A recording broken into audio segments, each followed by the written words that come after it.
Today's very latest news coming to you first from the fabulous Pattaya Media Group here in Pattaya. And if you could like and subscribe, that would be amazing. Thank you. An all-station alert has been sent to police locations across the far south of Thailand following an event that saw one policeman who were insurgent lose their lives as others were taken into custody. The region, far from the tourist trail, has long been a hotspot of insurgent violence, fueled by border disputes and religion.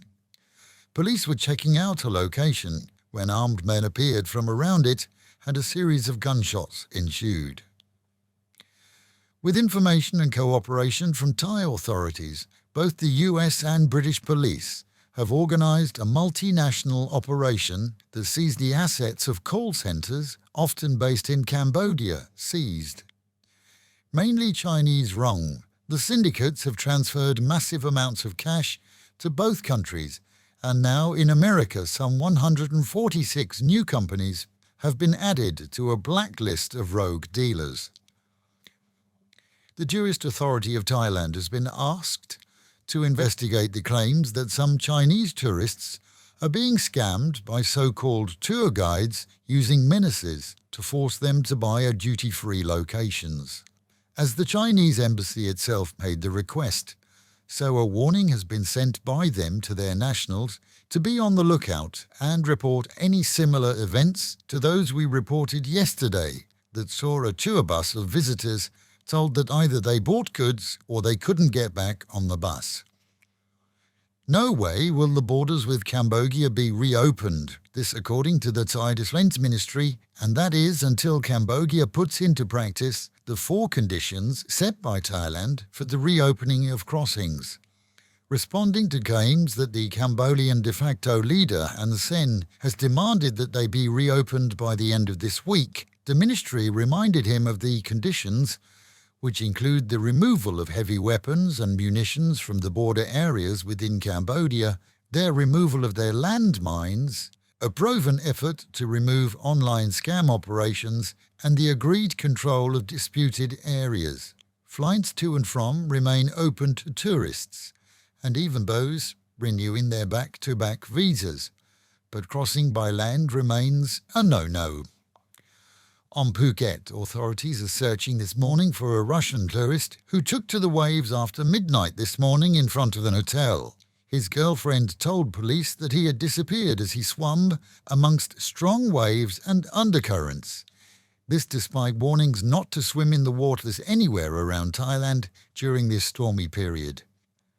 And in Jajmansao, local Thai people have come to the aid of a blind expat who was living with his Thai wife until, without him knowing, she took her own life in their house.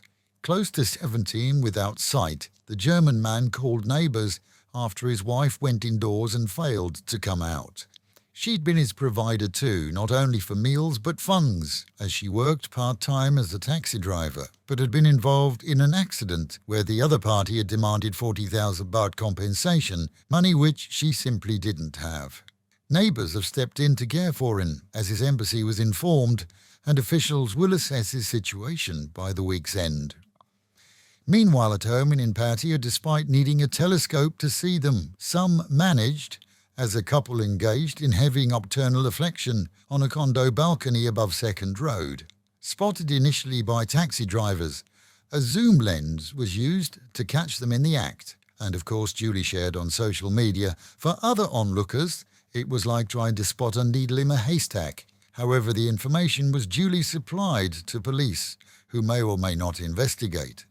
And as Thailand predicts a 5.25 billion baht spend by visitors to the SEA Games being held here at the end of the year, events are to be held in many areas including Pattaya, both at the Ingoal Sports Stadium and the brand new and currently unfinished outdoor arena had the same location, with the promise of added tourism for the region.